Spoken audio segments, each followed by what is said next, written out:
चीन की सरकारी मीडिया भारत को लेकर किस तरह नकारात्मक दृष्टिकोण रखती है, इसकी जानकारी चीन में स्थित भारतीय दूतावास ने दी है। दूतावास ने एक बयान जारी कर कहा है कि चीन की सरकार नियंत्रित मीडिया ग्लोबल टाइम्स ने 7 अगस्त को कश्मीर को लेकर पाकिस्तान के राजदूत मोइन उल हक के झूठे दावों को प्रकाशित किया था, लेकिन जब भारतीय दूतावास ने इस संबंध में अपना पक्ष प्रस्तुत किया तो ग्लोबल टाइम्स ने इसे प्रकाशित करने से साफ इनकार कर दिया। भारतीय दूतावास ने अपने बयान को आधिकारिक ट्विटर हैंडल पर शेयर कर इस पूरे मामले की जानकारी दी है। इस बयान में भारतीय दूतावास ने कहा कि जम्मू और कश्मीर भारत का अभिन्न अंग है। इस मामले में पाकिस्तान या दुनिया के किसी भी अन्य देश को टिप्पणी करने का कोई अधिकार नहीं है। वहीं पाकिस्तानी राजदूत की गलत बयानी से हमें कोई आश्चर्य भी नहीं हुआ है। भारतीय दूतावास ने इस बयान में आगे कहा कि जम्मू और कश्मीर से 5 अगस्त 2019 को आर्टिकल 370 के खात्मे के बाद से महत्वपूर्ण प्रगति की है और इसे छिपाया नहीं जा सकता। घाटी में इस फैसले से सकारात्मक सामाजिक, आर्थिक और राजनीतिक अधिकारों का अधिक प्रभावी संरक्षण और संवर्धन हुआ है। इस फैसले से खासकर महिलाओं, बच्चों और अल्पसंख्यक समुदाय को विशेष फायदा हुआ है। आर्टिकल 370 के खात्मे के बाद से जम्मू और कश्मीर में शिक्षा और स्वास्थ्य के क्षेत्र में बुनियादी ढांचों के निर्माण को लेकर उल्लेखनीय काम हुआ है। इस क्षेत्र में 50 से ज़्यादा शैक्षणिक संस्थानों को स्थापित किया गया है। पिछले 1 साल में 5 लाख से ज़्यादा कश्मीरी छात्रों को सरकारी स्कॉलरशिप दी गई है। State of art hospitals, medical और नर्सिंग कॉलेज इस क्षेत्र में उच्च स्तरीय स्वास्थ्य सेवाएं प्रदान करेंगे। भारत के इस क्षेत्र में शांति, स्थिरता और विकास को स्थापित करने के प्रयासों को पाकिस्तान लगातार बाधित कर रहा है। सीमा पार से आतंकवाद के जरिए पाकिस्तान इस क्षेत्र को अस्थिर करने की कोशिश कर रहा है।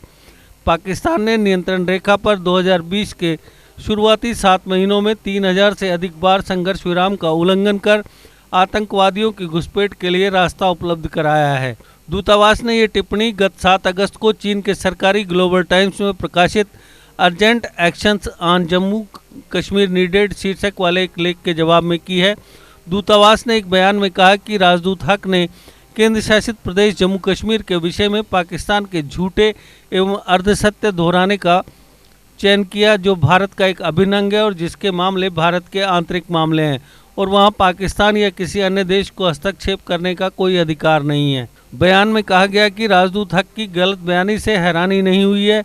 इसमें कहा गया है कि हक को भारत सरकार के कदमों को लेकर बेतुकी टिप्पणी करने से पहले अपने शासन को देखना चाहिए और क्षेत्र में पाकिस्तान के कारनामों को प्रतिबिंबित करना चाहिए।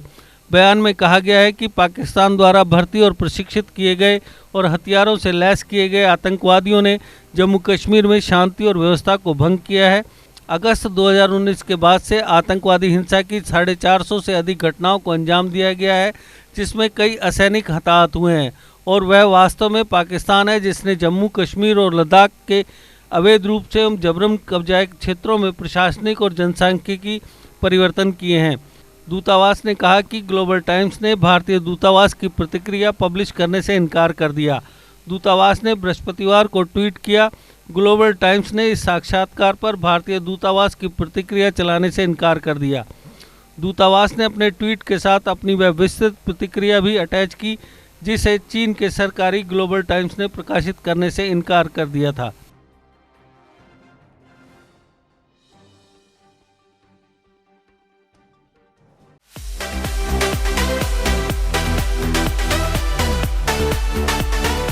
जिपकॉन आपको सुरक्षित रखने के लिए जम्मू कश्मीर में लाया है सैनिटाइजेशन सर्विस। अपने घर, दफ्तर और दुकान को सैनिटाइज करवाने के लिए तुरंत संपर्क करें।